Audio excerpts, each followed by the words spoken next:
Hello बच्चों, चलिए आज की क्लास शुरू करते हैं बेटा। लास्ट टर्न पर हमने क्या स्टडी किया था? लास्ट टर्न पे हमने स्टडी किया था कंडक्टिंग स्लैब को जब हमने इंसर्ट किया था किसी कैपेसिटर के अंदर, तो उसकी जो कैपेसिटेंस होती है उस पर क्या इफ़ेक्ट पड़ता है, किस फॉर्मूले से हम उसे कैलकुलेट कर सकते हैं, उस फॉर्मूले का डेरिवेशन हमने सीखा था। और आज जो हमारा टॉपिक है बेटा वो है capacitance of a parallel plate capacitor with a dielectric slab. अब देखो बेटा, डाइलेक्ट्रिक स्लैब पे जाने से पहले मैं थोड़ा सा आपको बता दूं, याद दिला दूं, डाइलेक्ट्रिक स्लैब क्या होती थी। डाइलेक्ट्रिक क्या होते थे? डाइलेक्ट्रिक वो मटेरियल होते थे जो इलेक्ट्रिक इफेक्ट शो करते हैं without net transmission of charge. Charge move नहीं होता है उनमें, बट फिर भी वो इलेक्ट्रिक इफेक्ट को शो करते हैं। ठीक है, तो अब देखो आज हम क्या करने जा रहे हैं। आज हम स्टडी करने जा रहे हैं कैपेसिटेंस को किसी कैपेसिटर की विद अ डाइलेक्ट्रिक स्लैब। ठीक है, तो अब देखिए, सबसे पहले हमने क्या किया भाई, वही अपना एक कैपेसिटर ड्रॉ करेंगे हम, ये और ये। ठीक है, अब देखो क्या हुआ, जो पॉजिटिव प्लेट है वो मैंने ऊपर की तरफ ड्रॉ करके दिखाई आपको, और जो नेगेटिव प्लेट है वो कहाँ जाएगी, नीचे की तरफ आ जाएगी ऐसे। ठीक है, अब पॉजिटिव ऊपर है, नेगेटिव नीचे है।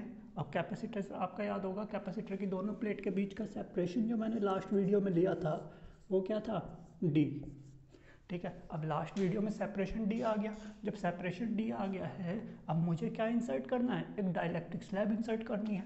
जब डाइलेक्ट्रिक स्लैब मैंने इंसर्ट करी तो वो ये रही। ठीक है बेटा, ये मैंने डाइलेक्ट्रिक स्लैब इसमें इंसर्ट कर दी, और एक प्लेट पे पॉजिटिव चार्ज है, एक पे नेगेटिव है, तो अगेन इलेक्ट्रिक फील्ड भी होगी from positive to negative, from positive to negative. इसे मैंने क्या कहा फील्ड को, इसे मैंने कह दिया ई नॉट। ठीक है बेटा, अब देखो क्या होगा। अब देखो, जब मैंने डाइलेक्ट्रिक को इंसर्ट किया तो ड्यू टू इंडक्शन यहाँ नेगेटिव प्लेट के पास कैसा चार्ज आ जाएगा, पॉजिटिव चार्ज आ जाएगा, और यहाँ पॉजिटिव प्लेट के पास कैसा चार्ज आ जाएगा, नेगेटिव चार्ज हो जाएगा। और मैं कहूँगा, मैं कह सकता हूँ कि जो आपकी प्लेट है, ये जो डाइलेक्ट्रिक स्लैब मैंने इंसर्ट करी है, इसके जो मॉलिक्यूल्स हैं वो पोलराइज हो गए। ठीक है, और मैंने कहा जब ये पोलराइज हो गए तो प्लस टू माइनस एक फील्ड एग्जिस्ट करेगी, जिसे मैंने क्या कहा, ई पी कहा, जिसे मैंने क्या कहा, ई पी, पोलराइज्ड फील्ड। ठीक है, अब देखो उसके बाद अब क्या हुआ, अब देखो एक फील्ड डाउनवर्ड जा रही है, कितनी, ई नोट। इस फील्ड की वजह से अपोजिट डायरेक्शन में एक फील्ड इंड्यूस हो गई। ठीक है, अब जब फील्ड इंड्यूस हो गई तो क्या होगा, अब देखो फील्ड इंड्यूस हो गई अपोजिट डायरेक्शन में, तो अब मुझे दो तरह की फील्ड आ गई, एक डाउनवर्ड एक अपवर्ड इस डाइलेक्ट्रिक के अंदर। तो अब मुझे क्या करना है, मुझे फील्ड कैलकुलेट करनी है, नेट फील्ड कैलकुलेट करनी है विद इन दिस डाइलेक्ट्रिक।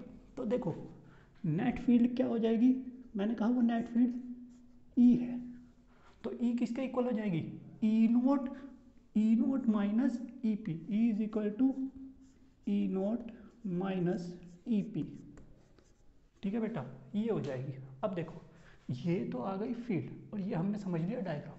ये फील्ड हर जगह होगी, इस तरह से जा रही होगी,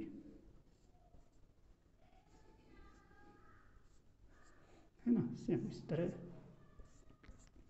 अब देखो बच्चों, ये आपके पास आ गया डायग्राम आ गया। अब थोड़ा सा पीछे चलते हैं और सोचते हैं कि हमने जब कैपेसिटेंस कैलकुलेट करी थी पैरेलल प्लेट कैपेसिटर की, तो वो without any substance, simple parallel plate capacitor की जो कैपेसिटेंस कैलकुलेट करी थी वो क्या आई थी बच्चों, वो आई थी C naught is equal to epsilon naught A upon D. ये होपफुली आपको याद होगा।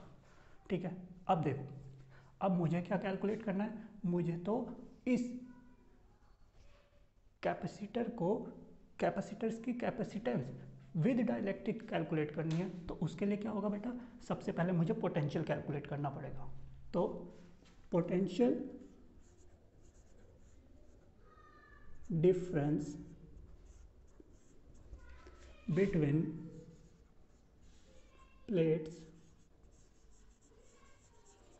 Of capacitor.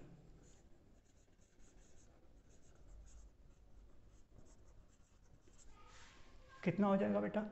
अब यहाँ पे आपको ध्यान से समझना होगा, पिछली जो वीडियो अगर आपने नहीं देखी है पहले वो देखिए और उसके बाद कंपेयर करते हुए हम आगे चलेंगे। देखो क्या यहाँ पे v की वैल्यू क्या आ जाएगी, v is equal to E to T. E इस डाइलेक्ट्रिक के अंदर जो फील्ड है वो है, और टी क्या है बेटा? टी इस डाइलेक्ट्रिक की थिकनेस। ठीक है, तो ये आ गया v is equal to e into t. But अभी तक हमने पोटेंशियल सिर्फ और सिर्फ डाइलेक्ट्रिक के अंदर कैलकुलेट किया। अब डाइलेक्ट्रिक के बाहर की बात करें, कैपेसिटर के इस खाली रीजन की बात करें, वहाँ पे क्या आ जाएगी? Plus E naught into D minus T. अब ध्यान से देखो बेटा, अब क्या हुआ, ये मेरे पास वैल्यू आ गई और मुझे क्या बताया बेटा? मैंने आपको डाइलेक्ट्रिक कांस्टेंट के बारे में बताया था। डाइलेक्ट्रिक कांस्टेंट के किसके इक्वल होता है? के इज इक्वल टू होता है, तो देखिए क्या जो के है वो किसके इक्वल है? ई नोट अपॉन ई के। जब के ई नोट अपॉन ई के इक्वल है तो वहाँ से ई की वैल्यू क्या आ जाएगी? E is equal to E naught upon k, e naught upon के। ठीक है, ये मेरे पास वैल्यू आ गई किसकी? ये मेरे पास वैल्यू आ गई है बेटा ई की, into T plus E naught into D minus T. ठीक है, ये आ गया। अब देखो बेटा आगे क्या करना है। अब सिंपली हम क्या करेंगे, यहाँ से ई नोट को कॉमन लेंगे तो मेरे पास विद इन द ब्रैकेट क्या बचेगा? टी अपॉन के plus D minus T. Okay, अब देखो जो ई है, ई नोट इलेक्ट्रिक फील्ड, वो किसके इक्वल होती है? E naught is equal to sigma upon epsilon naught के इक्वल होती है। और आई कैन से जो ई नोट है वो इक्वल होती है q upon epsilon naught a k. Why? Again because sigma is equal to q upon epsilon naught. तो अब देखिए यहाँ से ई नोट की ये वैल्यू मैं यहाँ पे रखूँगा तो v की जो वैल्यू आएगी, v की वैल्यू क्या आ जाएगी? v is equal to q upon epsilon naught a into, अब देखो यहाँ पे रीअरेंज कर रहा हूँ थोड़ा सा मैं, d minus T plus T upon के। ठीक है बेटा, अब देखो इसके बाद जो v की वैल्यू आई ये आ गई। अब देखो यहाँ से मैं क्या कर रहा हूँ, t को कॉमन ले रहा हूँ, q epsilon note a d minus t minus, sorry t तो आपने कॉमन ले लिया, तो अब आपके पास क्या आ जाएगा? 1 माइनस 1 अपॉन के। ये आपके पास v की वैल्यू आ गई। बट हमें क्या कैलकुलेट करना है? हमें तो कैपेसिटेंस को कैलकुलेट करनी है, और कैपेसिटेंस का फॉर्मूला क्या होता है? We know that capacitance C is equal to Q upon V होता है। तो Q की वैल्यू हमें ज़रूरत ही नहीं है, तो V की वैल्यू हम सब्सटीट्यूट कर देंगे यहाँ से, Q upon epsilon note A into D minus T into 1 minus 1 upon K। ये वैल्यू आई, और यहाँ से क्या होगा?